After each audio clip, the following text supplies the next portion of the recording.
Minister of Transport Fikile Mbalula has condemned taxi owners loading taxis at 100% capacity and undertaking interprovincial operations without the requisite permits. Feedback meetings were scheduled for Thursday but had to be rescheduled due to unforeseen circumstances. The minister has already expressed support for a review of loading capacity to 100% but has said until the current directives have been revised, the legal loading capacity is 70% and enforceable by law.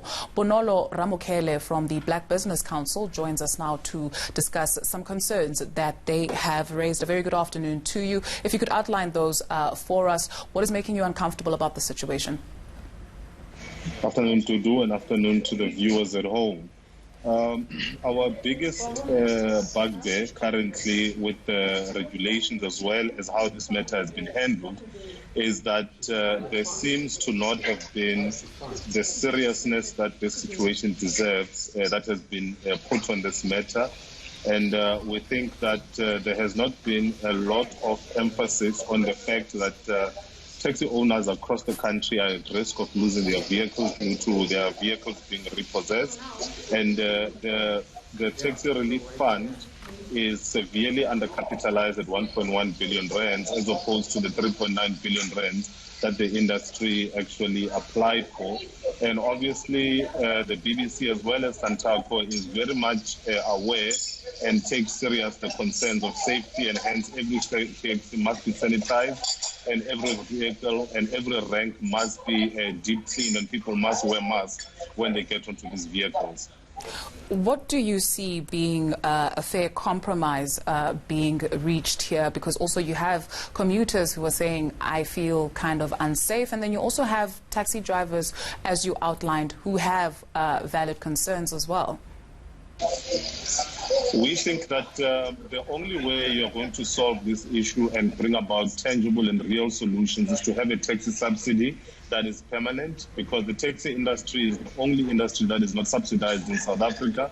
We've got buses and trains that are being subsidized that were receiving millions of rands during lockdown whilst they were not operating, whereas taxis were operating and bringing essential service workers to work.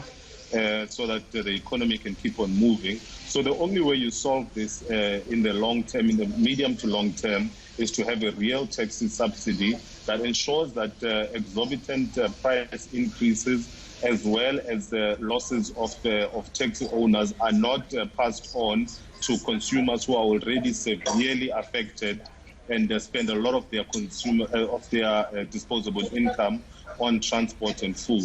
So we think a taxi subsidy is the only way you're going to solve this issue.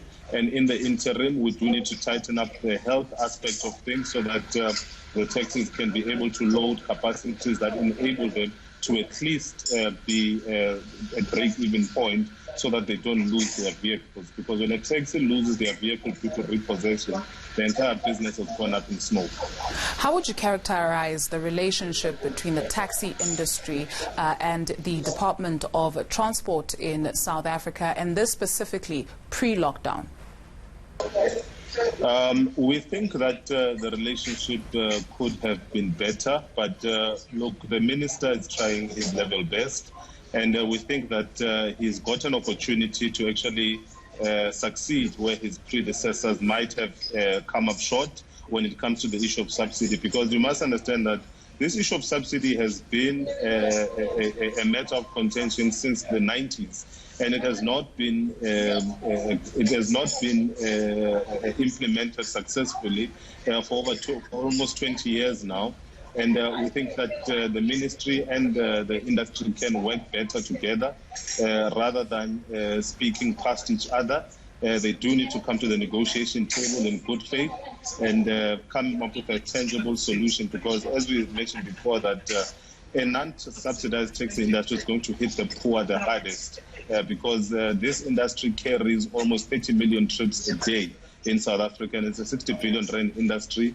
And the ministry does need to engage the industry in good faith and find tangible solutions and long-lasting solutions to the issues that are faced by the industry. How would you respond to somebody that says that the taxi industry is acting like a law unto itself and they are being bullies? That's far from the truth. The Santaco leadership is probably some of the most reasonable individuals and leaders of any organization that you will find.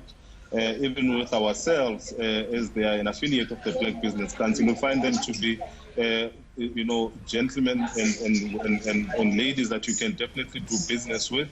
And funny enough, when the lockdown began, it is the very same taxi industry that went to the department and said that we don't want to load more than 50% on our vehicles, provided we get a subsidy that is going to ameliorate the effect of the lesson loads. So they specifically said in one meeting that we attended that we do not want to be the carriers of this virus into our communities, because it is the very same drivers, queue marshals, rank officials that are going to be exposed, that are going to take it to in townships and villages all across the country.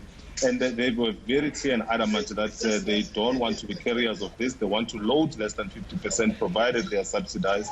But unfortunately, we're a country that is running short of reserves, and that was not going to be possible.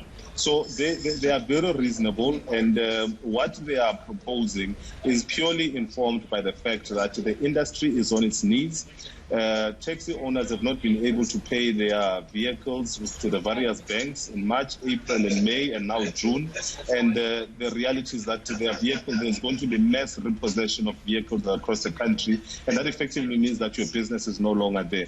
And they've done their level best. Even when they were making losses, they specifically said, we are going to carry the passengers to go get their grants. We're going to get essential services workers to work during this lockdown to make sure that this country, proceeds and goes forward. So they did their service to the country, and I think it's good that the country would also come and lend a hand when the industry is in tatters. Bonolo Ramokhele, thank you very much. He's from the Black Business Council.